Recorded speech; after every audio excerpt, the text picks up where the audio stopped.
오늘 우리에게 주시는 말씀은 신약 성경 제일 마지막인 요한계시록으로 가겠습니다. 요한계시록 1장이 되겠습니다.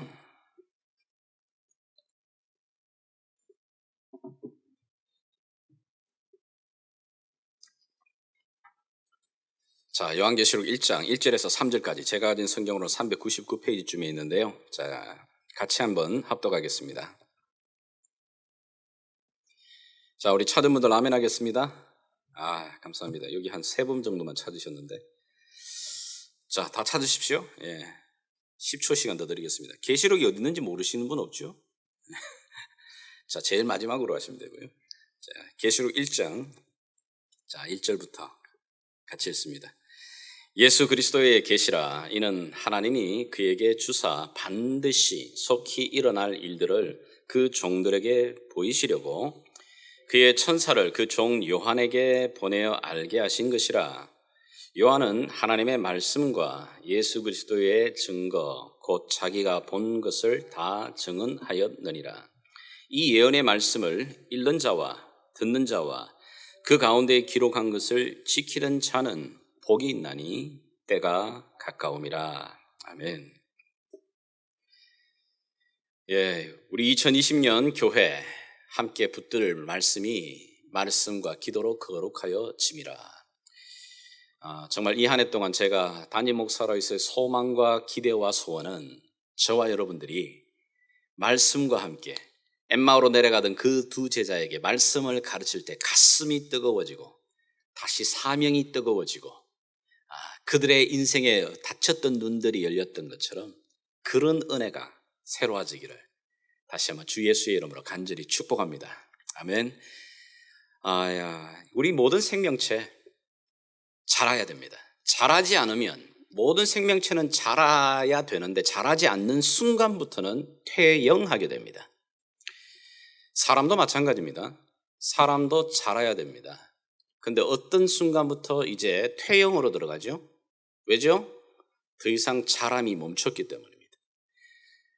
생명체는 자라지 않으면 퇴영하게 되고 퇴영하는 순간 멈추게 됩니다. 그러나 자라는 동안은 변화를 경험합니다. 자라는 동안은 힘이 달라집니다. 새로움을 경험하게 됩니다. 하나님이 우리 안에 우리의 몸에 창조하신 영혼도 마찬가지입니다. 이 영혼은 성경을 보게 되면 하나님의 생기의 호흡을 불어넣어 만드신 겁니다. 영혼도 생명체입니다.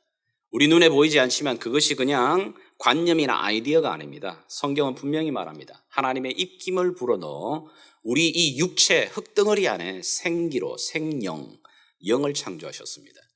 그러하기에 그 존재도 생명체입니다. 자라나야 됩니다. 그래서 성경은 계속해서 우리에게 자라나라고 강조하는 겁니다.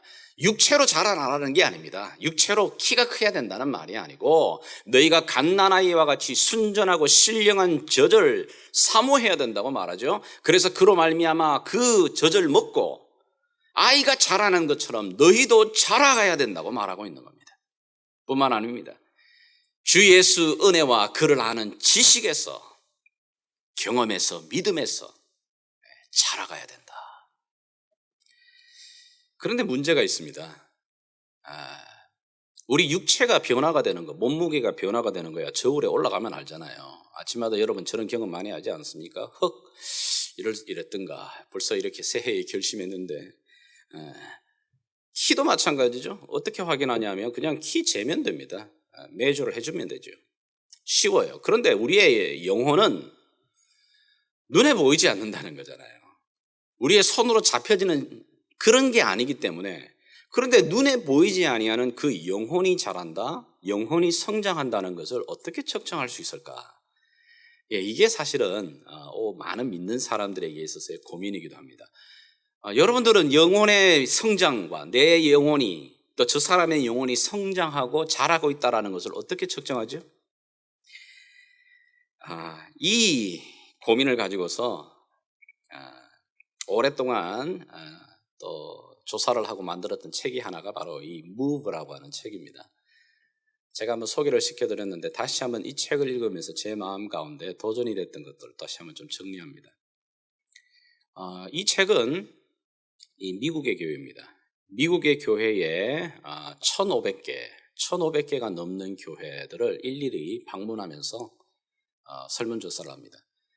여러분, 이게 대단한 겁니다. 보통 뭐 이렇게 여러분들 대통령 인기 조사도 이런 거 한다고 하는데 그거 다 전화하는 건데 이건 직접 가는 겁니다. 직접 그 현장에 가서 그 리더들을 만나면서 그 리더들과 함께 현장을 보면서 조사에 들어가죠. 근데 그 데이터를 가지면서 했던 게 뭐냐면 결국은 도대체 교회가 영적으로 성장하는 것 어떻게 매주할 수 있을까? 그건 추상적인 게 아니고 심지어 교회를 1,500개뿐만 아니라 사람들, 개개인 성도들을 25만 명을 서베이하는 겁니다. 그래서 그 모든 통계들을 오랜 한 기간 동안 조사를 해서 크게 이 책에서는 다양한 단계를 나눌 수 있지만은 크게 4개의 단계를 나눕니다. 그 단계가 첫 번째는 뭐냐면 exploring Christ, 예수님을 알아가는 단계. 자, 무슨 얘기냐면 이 사람들의 모습의 특징은 이겁니다. 내가 살아보니까 이 세상에 신이 없는 것보다는 신이 있는 게 낫겠더라고요. 그게 한 가정에서도 가장이 있어야 되고 부모가 있어야 되는 것처럼 이 세상이 이 뒤죽박죽 돌아가는 데 있어서 그래도 이 세상의 만물주가 되는 조물주가 되는 그 어떤 절대자가 있는 것이 맞고, 아무리 따져봐도 그 원인과 원인을 추적해 보다가게 되면은 그 원인을 만든 첫 번째 그 원인자가 되는 그 절대자가 있지 않겠어요? 세상을 봐도 그렇고 내 인생을 봐도 그 절대자가 있는 것과 없는 것은 차라리 절대자가 있는 게 낫겠더라고요. 그리고 그 절대자, 기독교가 말하고 있는 하나님, 예수님, 그 분에 대해서 관심을 가집니다. 그러나 하나님에 대한 존재는 인정하겠는데 이상하게 교회를 오게 되게 되면 마치 예수님을 하나님과 같은 동급으로 이렇게 올려놓고 찬양하고 그를 노래하고 예배하는 것, 이건 좀 마음에 안 드는 거예요. 예수가 하나님의 아들이다? 이건 좀 받아들이기 어렵다. 더군다나 그 예수가 사람의 몸을 입고 처녀의 몸을 통해서 이 땅에 왔다. 이건 더더욱이 받아들이기 어렵습니다. 그러니까 쉽게 말하면은 그렇다고 해서 거부하지는 않아요. 그 예수님에 대해서 그래도 알아보려고 하는 그런 예수님에 대해서 조금 노출시켜가는 그런 단계죠.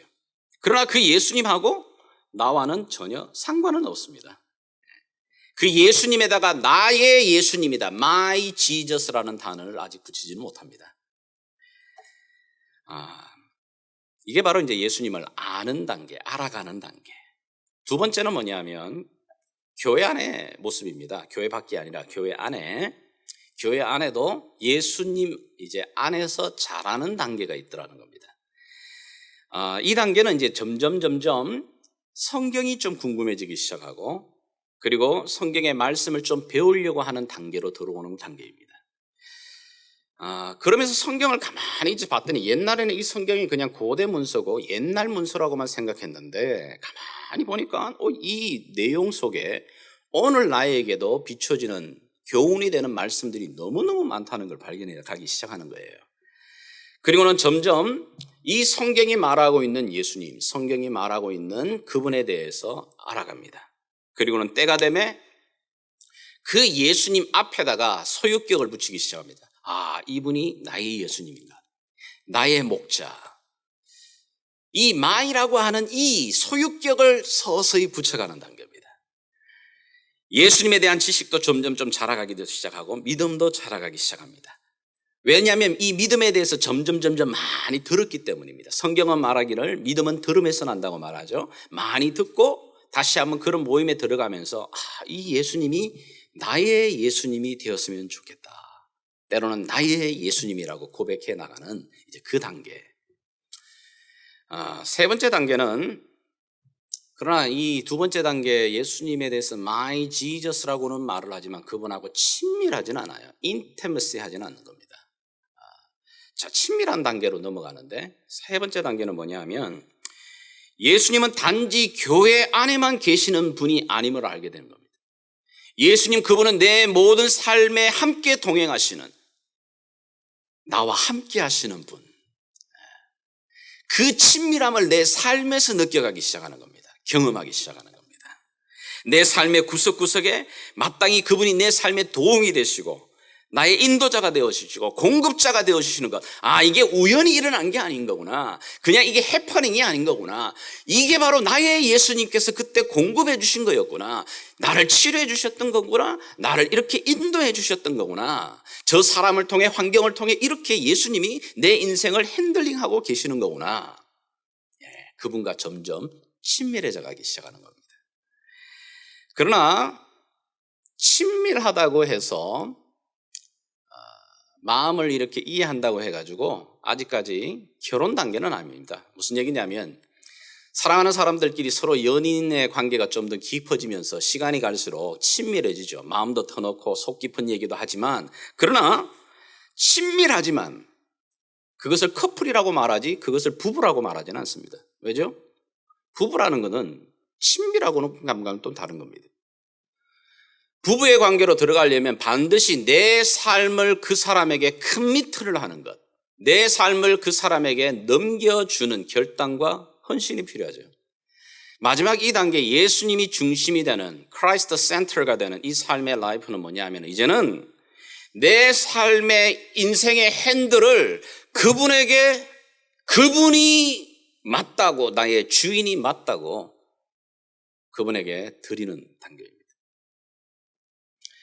지금까지는 내가 예수님과도 친밀하고 예수님도 알았지만 그럼에도 내 모든 삶의 중심은 나입니다. 내가 핸들링해 나갑니다.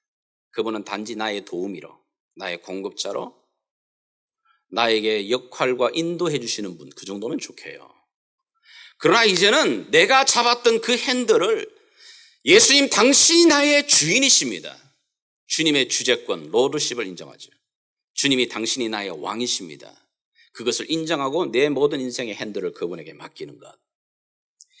그 단계를 네 번째 단계, Christ centered 단계라고 이렇게 구분을 지었어요. 물론 이보다 더 세밀하게 더 많은 단계들을 나눌 수 있지만 이 단계를 정해놓았습니다.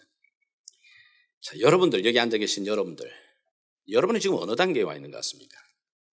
여러분 스스로가 한번 질문해 보십시오. 이 아침에. 난 지금 어느 단계로 가 있지? 나는 어느 단계로 지금 넘어가고 있지? 내가 오랫동안 교회를 다니고 있으면서도 아직까지 나는 여전히 내 인생의 모든 주재권을 진짜 그분에게 넘겨놓고 있나? 그분이 내 인생의 주인이라는 고백이 날마다 새로워지게 고백되고 있는 건가? 그분과 친하긴 친한데 아직까지도 내 인생은 내 거야. 내가 결정하는 거지. 내 힘으로, 내 능력으로 하나님 의지하는 것보다는 그렇게 살아가는 그런 인생의 모습의 단계인가? 아니, 그분에 대해서 이제는 막 재밌어지기 시작합니다. My Jesus. 성경을 봐도 좀 이해가 되기 시작하고 경험도 생기고 그런 단계인가요? 아니면 아직까지 여전히 예수님 그분에 대해서 참 좋은 것 같긴 한데 그러나 여러 가지 많은 벽들 앞에 머물러 있습니다. 다음 단계로 넘어가야 됩니다. 넘어가지 않으면, 자라나지 않으면, 이 단계로 다음 단계로 자라나지 않으면 시간이 갈수록 그것은 뭐냐면 자라남이 아니라 어떻게 해요? 반복하는 겁니다. 성장이 아닙니다. 유스트가 되면서 퇴영되어져 버립니다. 퇴영된다는 말이 무서운 말은 뭐냐면은 그 자리에서 머물면서 유스트가 되면서 내가 익숙해지면서 마치 잘하고 있다고 착각하고 있는 겁니다. 자라나는 단계를 경험해야 됩니다. 근데 또 하나 이 책이 주는 유익한 가르침은 이 다음 단계로 move, 책 제목이거든요. 움직여 forward 나가라고 이야기합니다. 나가야 됩니다. 나갈 때에만 다음 단계로 넘어갈 때에만 사람이 성장할 때에 몸의 변화가 있을 때에 새로운 경험을 하는 것처럼 힘이 달라지는 것처럼 다음 단계로 성장해 나갈 때 영적인 새로운 파워를 새로운 경험을 더 하나님이 주시는 놀라운 은혜들을 더 깊이 경험하게 되는 축복을 누리게 됩니다. 그런데 다음 단계로 넘어가게 되는 과정에 이 무브먼트가 있다는 거죠. 근데 이 무브먼트에 여러 가지가 사실 나오게 됩니다. 여러 가지 활동들이 나오는데 그것이 이제 교회 안에서 이루어지는 많은 사역들입니다. 그것이 봉사일 수도 있고 구제일 수도 있고 선교일 수도 있고 예배 사역일 수도 있고 기도 사역일 수도 있고 여러 수많은 또는 우리 소그룹의 셀 모임들 또는 작은 모임에서 함께 서로를 교제 나누는 것들 교회 안에서 일어나고 있는 참 많은 다양한 액티비티들 그런 사역들 그것이 바로 뭐냐면 그 다음 단계로 넘어가게 되는 무브먼트의 역할을 한다는 거죠. 그걸 한글로 말하면 이제 성장 촉진 요소. 그런데 이 다음 단계로 반드시 넘어가는 이 성장 촉진 요소들 가운데 많은 활동들이 있고 많은 것들이 있지만 빠지지 않는 게 있다는 거예요. 이 책이 지적하는 가장 깨달음 중에 하나는 이 가운데 가장 중요한 게 뭐냐? 뭘까요? 가장 베이직한 것 같은데 말씀과 기도입니다. 다음 단계로 넘어갈수록 하나님에 대한 말씀을 더 가까이 나갑니다. 그 다음 단계로 성장하는 사람의 모습에서 나타나는 것은 어떻게 나타나냐? 기도 시간이 길어지기 시작합니다. 기도의 자리가 더 많아지기 시작합니다. 그 다음 단계로 넘어가는 순간에 그 과정을 볼 때마다 가장 변화는 뭐냐? 하나님 말씀 앞에 서는 시간들이 머무는 시간들이 더 많아지기 시작합니다. 근데 우리의 고민은 이거예요. 우리가 교회를 다니고 하나님 말씀과 기도를 하지 않지 않습니다. 하고 있습니다. 개인적으로도 또는 여러분의 가정적으로도 말씀을 보기도 하고 말씀을 듣기도 하고 내가 좋아하는 목사님들 인터넷을 들어보기도 하고 책을 읽기도 하고 기도하는 시간을 가지기도 하고 큐티를 하기도 합니다. 그런데 매주 내가 이 말씀을 듣고 평일에도 내가 그렇게 내 나름대로 열심을 하고 기도의 자리에 서는데 왜 나는 이 변화되어지는 자라나는 그 경험을 내가 못 갖고 있는 거지? 이게 고민이에요. 하고 있는 것 같은데 왜 여전히 교회 다닌 시간은 오래 가고 있는데 점점 오히려 모양은 그럴듯하게 말하는 투나 기도하는 투나 문장을 보게 되면 이제는 교회 초짜가 아니라 교회를 적어도 10년을 다닌 티가 나요. 어떻게 티가 나죠? 교회 좀 다니신 분들은 기도할 때 하나님이 역사하여 주십시오. 이런 단어 잘 안 써요. 이제 이런 단어를 쓰잖아요. 그러면 이제 좀 오래 다닌 분이에요. 역사는 학교 다닐 때 역사 교과서밖에 모르는 분들인데 하나님 역사하여 주십시오. 이런 단어들 뭐 성령의 기름 부음을 주십시오. 기름을 부어? 왜 기름을? 이런 단어들은 그래도 교회에 좀 통밥을 좀 오래 다니신 분들이 쓸 수 있는 용어들인데 그런 용어들은 이제 자유롭게 나와.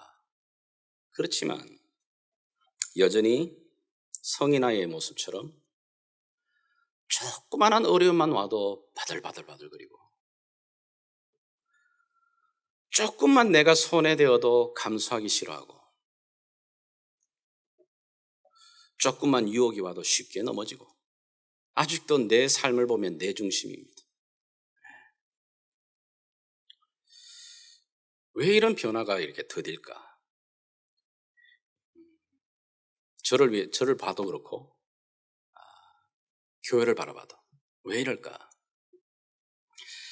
어떻게 하면 우리가 함께 매일매일마다 우리의 영적인 성장을 위해 내가 활용하고 있는 이 말씀 그리고 이 기도가 내 삶의 변화를 일으키는 성장 촉진하게 되는 그 아름다운 힘으로 발휘할 수 있을까? 오늘 여기 우리가 읽은 하나님의 이 말씀 안에 중요한 세 가지 기둥 얘기하고 있습니다. 다시 한번 3절의 말씀 우리 같이 읽겠습니다. 시작. 이언의 말씀을 읽는 자와 듣는 자와 그 가운데 기록한 것을 지키는 자는 복이 있나니 때가 가까움이라. 자, 여기 세 가지입니다. 읽는 자, 듣는 자, 지키는 자입니다. 세 가지 기둥입니다. 삼겹줄. 흔히 성경이 표현하는 삼겹줄. 왜 이 세 가지가 나올까? 물론 우리 잠언의 말씀처럼 삼겹줄로 묶어지면 단단해집니다. 그럼요. 그것처럼 오늘 여기 성경에도 말합니다. 세 가지, 읽는 자, 듣는 자, 지키는 자.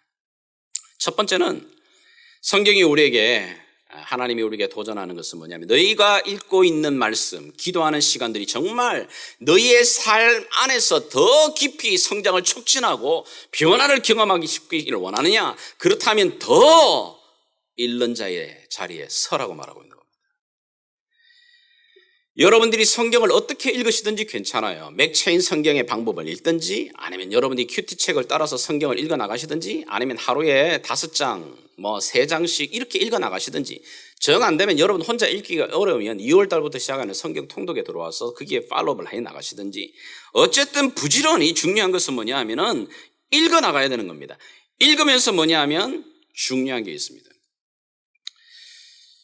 유대인들이 우리가 잘 알고 있는 이 미국 땅에서도 세상 전체를 봐도 유대인들의 이 전체 인구 퍼센티지는 참 작잖아요. 그런데도 미국 소사이어티를 보게 되면 이 유대인들의 막강한 파워들, 주이시 파워를 무시를 못합니다. 미디어, 금융, IT, 방송, 정치, 금융, 어디 하나 그 주이시 파워가 미치지 않는 것이 없어요. 그런데 어떻게 하면 이 작은 소수의 이 민족이 어떻게 이렇게 파워풀한 힘을 가지게 되는 건가? 이게 많은 교육학자들의 참 궁금증이거든요.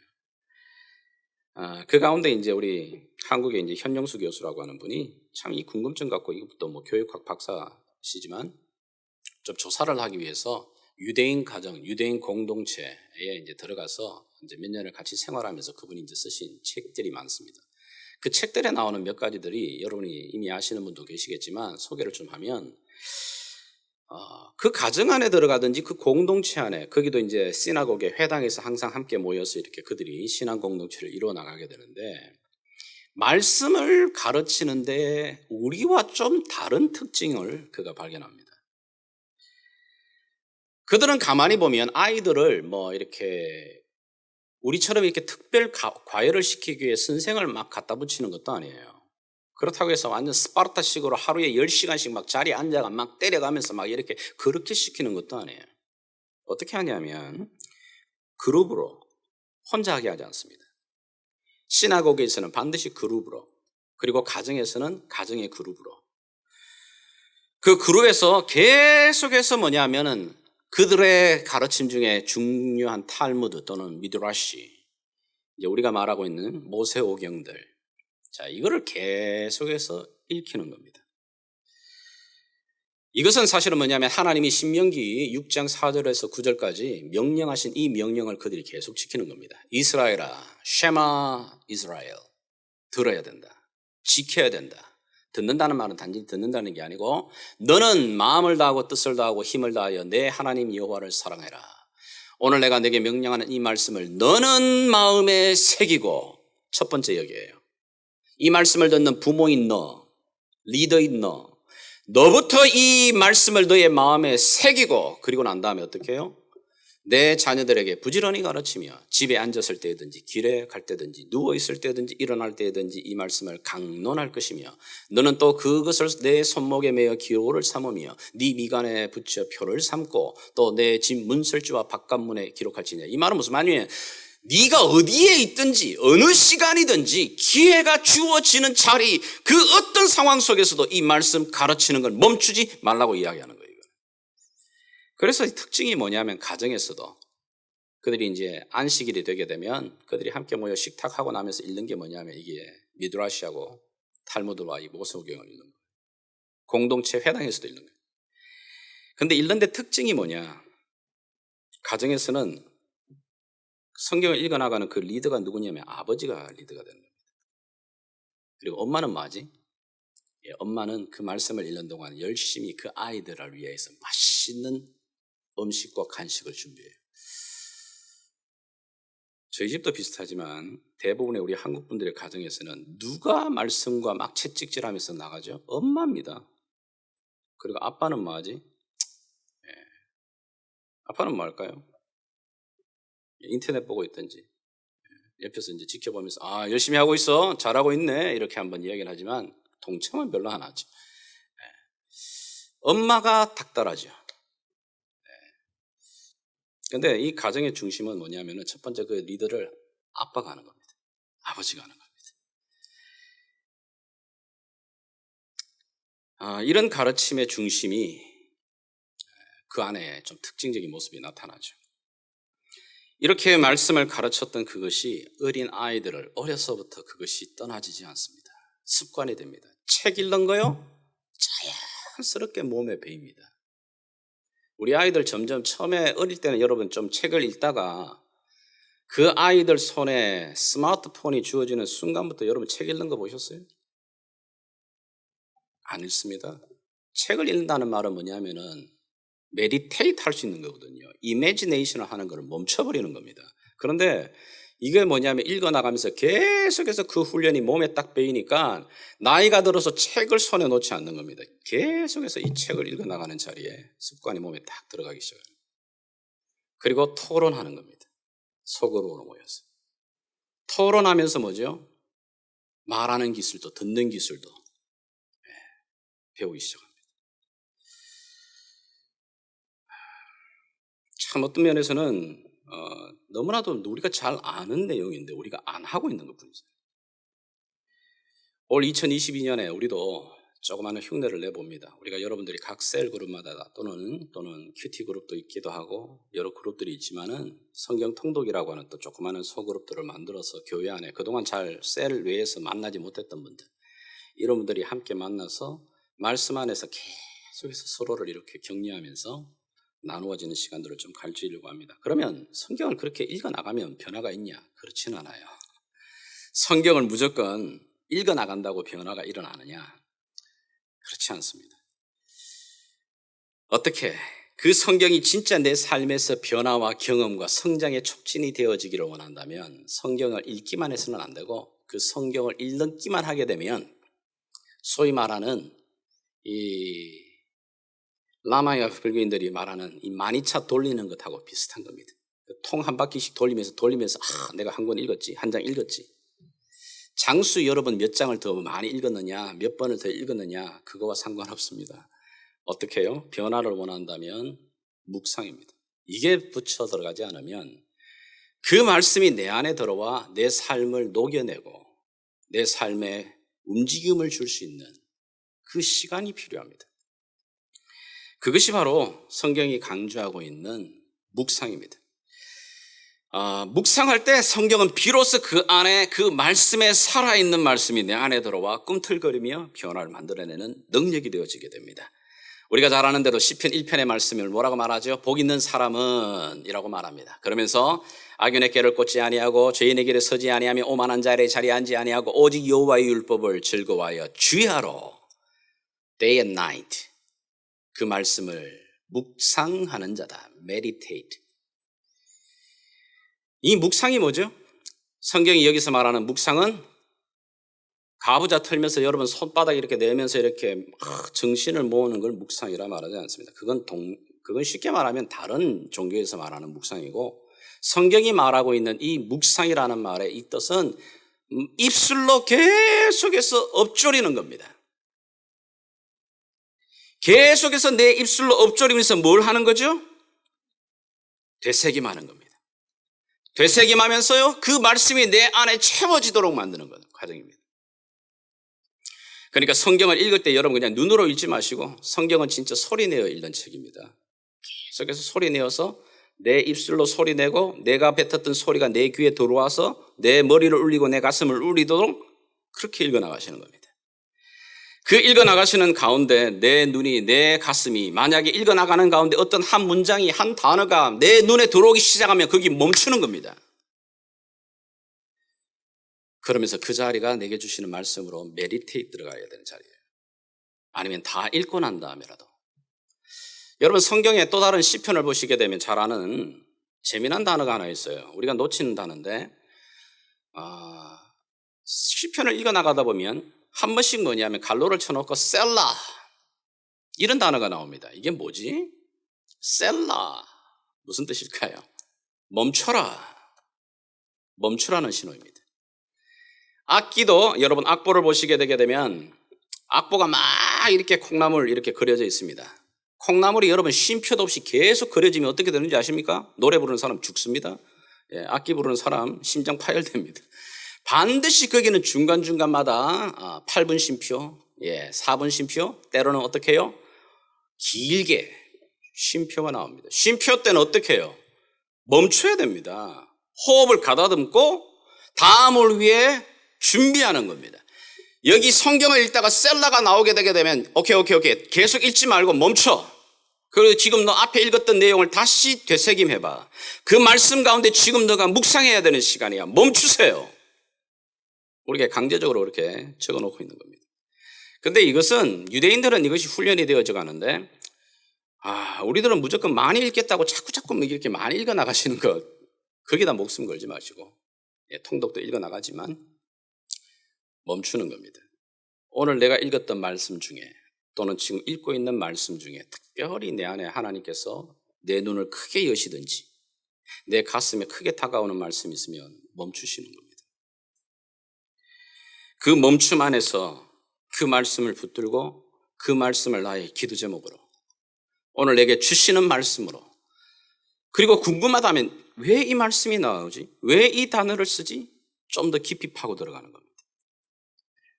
이 말씀이 왜 하시는 거지? 이 말씀의 의미는 구체적으로 뭔 거지? 그리고는 궁금증을 갖고 질문을 갖고 성경 앞에 다가갈 때에 성경이 내게 대답을 합니다. 여러분 성경이 여러분에게 대답하는 경험을 해보셨어요? 성경은 그냥 문자가 아니라 내가 질문을 갖고 내가 궁금을 갖고 이 성경 앞에 이 질문 앞으로 들어가면 들어갈수록 성경은 이 대답을 나에게 해줘요. 그럴 때 내 안에 이 묵었던 생각들이 터지는 순간을 경험합니다. 그럴 때 거기에서 말씀이 주는 은혜를 경험합니다. 성경을 읽다가 정말 여러분 가운데 몸이 아프신 분들 계신가요? 그 마음이 아픈 가운데 치유가 되어지는 사건이 있다면 간절한 마음으로 그 말씀에 멈추십시오. 그리고 주님, 저에게도 이 은혜, 이 치유가 필요합니다. 여기 어떻게 이 사람이 치유를 받고 있지? 어떻게 예수님께서 이 사람을 고치시고 계시는 거지? 더 눈을 들고 들어가 보십시오. 그 안에 그 치유와 고쳐지시는 하나님의 귀한 축복의 원리가 나와요. 그걸 붙드는 겁니다. 그리고 묵상하는 겁니다. 주님, 기도하는 거죠. 주의 은혜를 구하기를 원하면 그 은혜의 자리에 충만함으로 나아가는 본문들이나 사건들이 나오게 되면 왜 이 버러지와 같은 이 백성들 가운데 하나님이 또 왜 은혜를 베푸시는 걸까?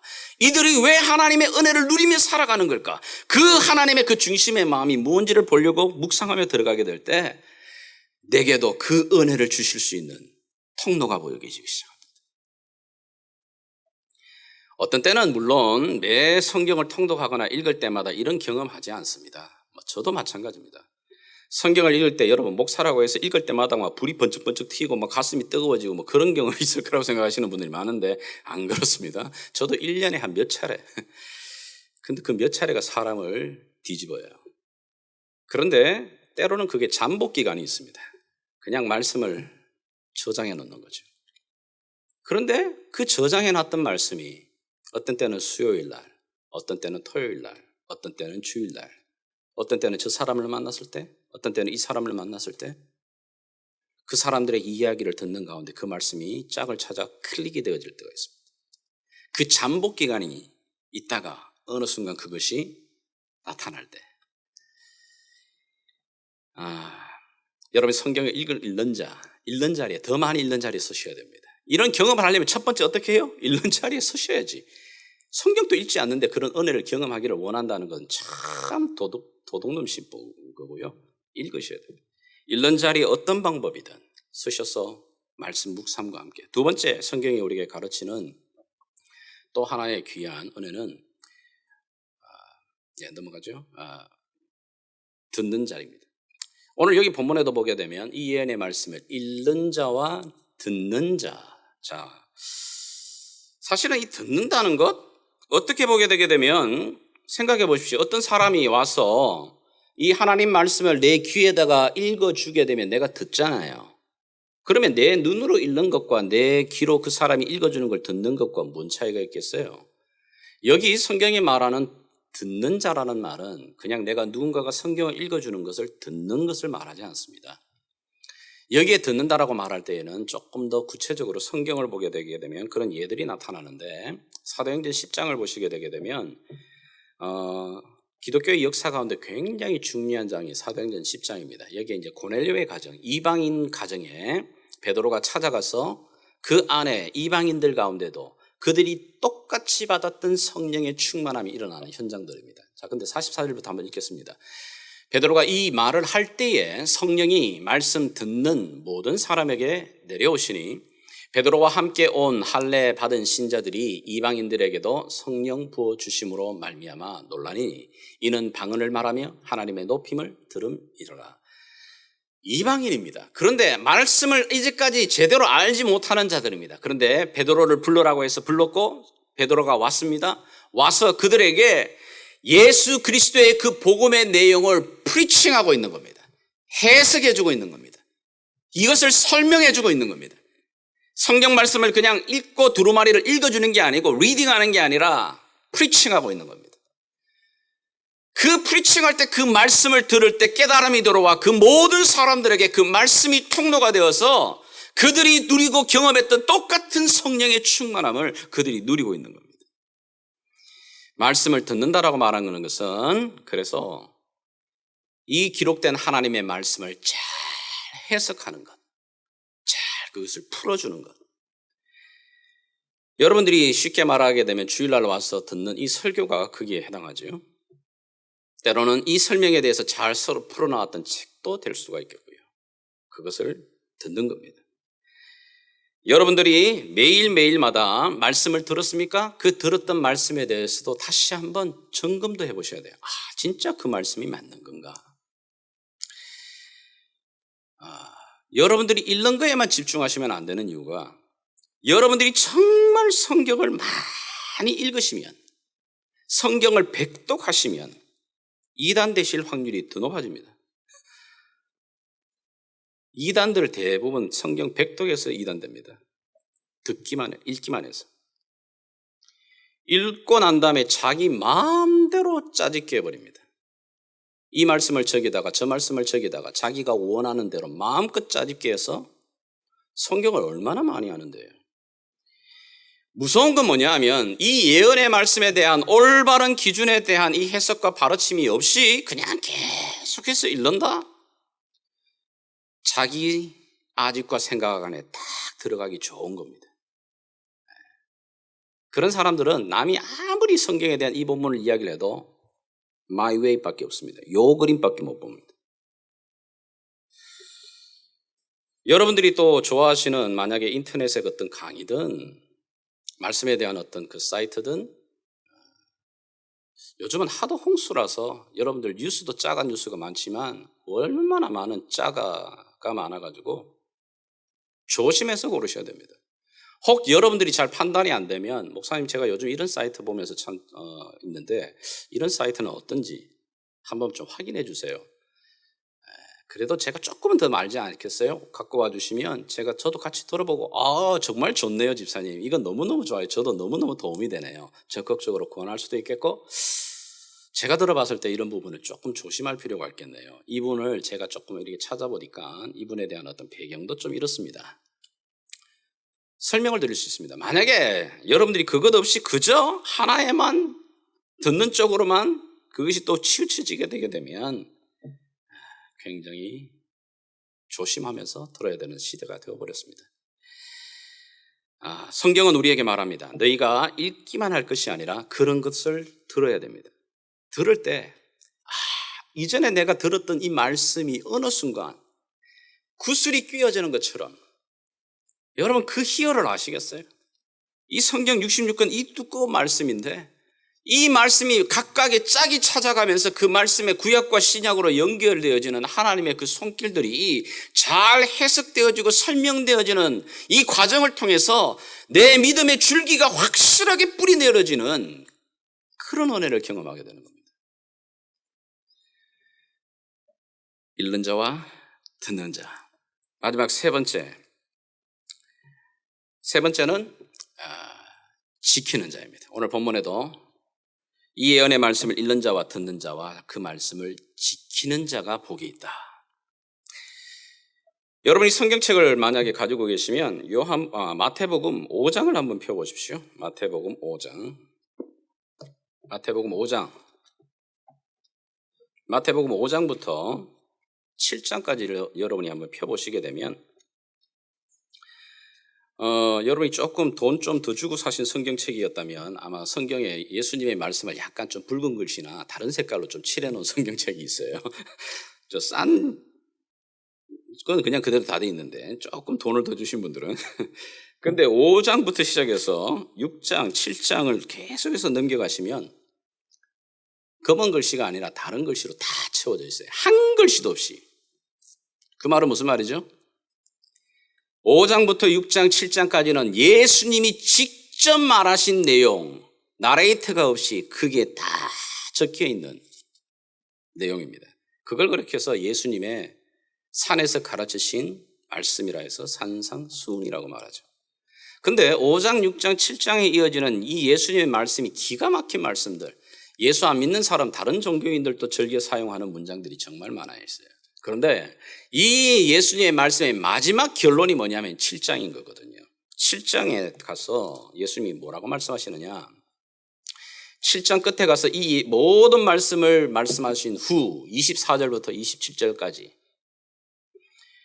그게 반복하는 말이 있습니다. 제가 앞에 띄웠는데요. 그러므로 누구든지 나의 이 말을 듣고 행하는 자는 그 집을 반석 위에 지은 지혜로운 사람 같으리니 비가 내리고 창수가 나고 바람이 불어 그 집에 부딪히되 무너지지 아니하나니 이는 주추를 반석 위에 놓은 까닭이요.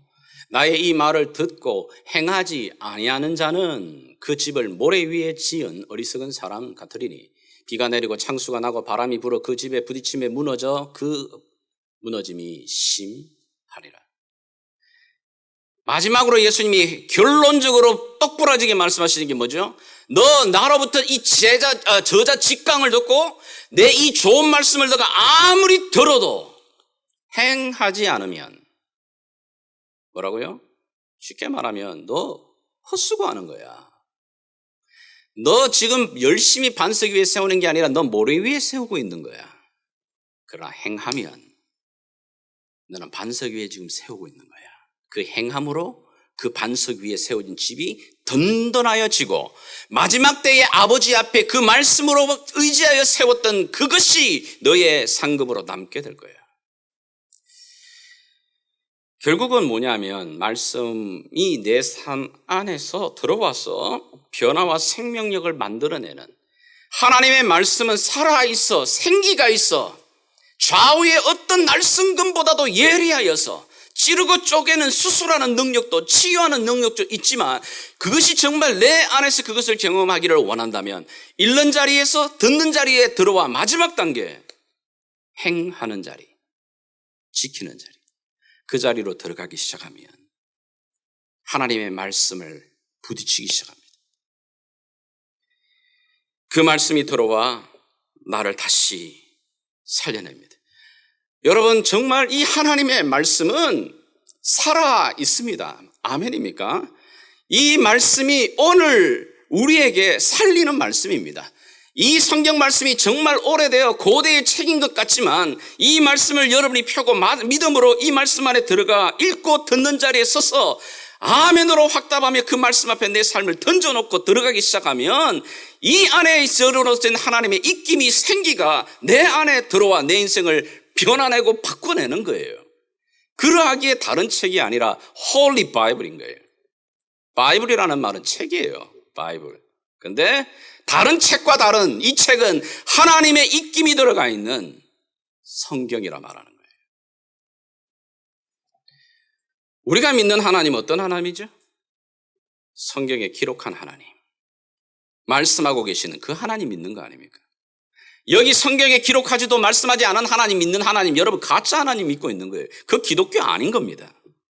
우리가 믿고 있는 하나님은 말씀으로 창조하시고 말씀으로 그들의 삶을 이끌어 가시고 성경 어디를 보십시오. 하나님이 그 백성을 이끌어 가시고 공급하실 때 무엇이 먼저 주어지는가? 항상 말씀이 먼저 주어집니다. 그리고 너가 그 말씀을 믿냐? 이 말씀 앞에 네 인생을 걸어낼 수 있겠냐? 너 이 말씀 앞에 정말 이 말씀으로 살아갈 수 있겠냐? 이 말씀을 믿고 네가 따라오면 내 반드시 이 약속의 말씀대로 너 책임져 주마. 이게 하나님이에요. 우리가 믿고 있는. 이런 말씀을 지키는 자는 그런 믿음이 가장 크거나 믿음이 아주 적어도 집사 이상 장로 목사가 돼야만 그러면 이 말씀을 지킬 수 있느냐? 그렇지 않습니다. 요한계시록 우리가 보았던 7교회 가운데 빌라델비아라고 하는 교회가 있죠. 빌라델비아라고 하는 이 교회 안에 주신 말씀입니다. 자, 먼저 계시록 3장 8절 한번 보겠습니다. 읽습니다. 볼지어다 내가 네 앞에 열린 문을 두었노니 능히 닫을 사람이 없으리라. 내가 네 행위를 아노니 네가 작은 능력을 가지고서도 내 말을 지키며 내 이름을 배반하지 아니하였다. 예수님이 칭찬했던 교회 가운데 하나 빌라델비아 교회. 근데 그 교회는 작았어요. 작은 능력이었어요. 사대 교회에 비하면 이름도 없는 교회였고 라오디게아 교회에 비하게 되면 가난하고 연약한 교회였습니다. 그러나 예수님 말합니다. 너 그 작은 능력 가지고도 내 말을 지켜냈다. 그래, 그 말씀을 듣고 그 말씀 한 말씀에 네 생명을 걸어놓고 너의 삶의 그 운전대를 내 이 말씀 위에 얹어놓는 그것 내가 보았다. 그래서요. 그래서 이 교회에 주시는 하나님의 약속과 축복이 뭐죠? 10절에 나오잖아요. 같이 읽겠습니다. 내가 나의 인내의 말씀을 지켰은즉 내가 또한 너를 지켜 시험의 때를 면하게 하리니. 자, 보십시오. 두 가지를 말합니다. 네가 나의 말을 지켰으니 이제는 내가 너를 지켜주마. 네가 내 이 약속의 말씀을 듣고 너의 그 인생을 내게다 올려놓았으니 그래, 이제는 내가 너의 인생을 핸들링하며 책임져 주마. 그리고 네가 어려울 때에, 시험의 때에, 네가 때로는 물 가운데 지나가고 불 가운데 지나가는 그런 어려움을 당하지만 결코 물이 너를 침몰하지 못하도록, 불이 너를 삼키지 못하도록 내가 반드시 그 가운데 너를 지키마. 이게 주님의 약속과 축복이거든요. 오늘 저와 여러분들 다시 새해를 시작하면서 여러 가지 각오들, 계획들이 있겠지만 다시 한번 주님의 주시는 이 말씀 그리고 이 기도에 주시는 이 세 가지의 기둥을 붙들고 주여 나에게도 주의 부어주시는 이 은혜, 주의 부어주시는 이 은혜와 축복을 누리는 복된 한 해가 되게 도와주시옵소서. 같이 한번 이 걸음을 달려갈 수 있기를 주님의 이름으로 부탁드리며 축복합니다. 기도하겠습니다.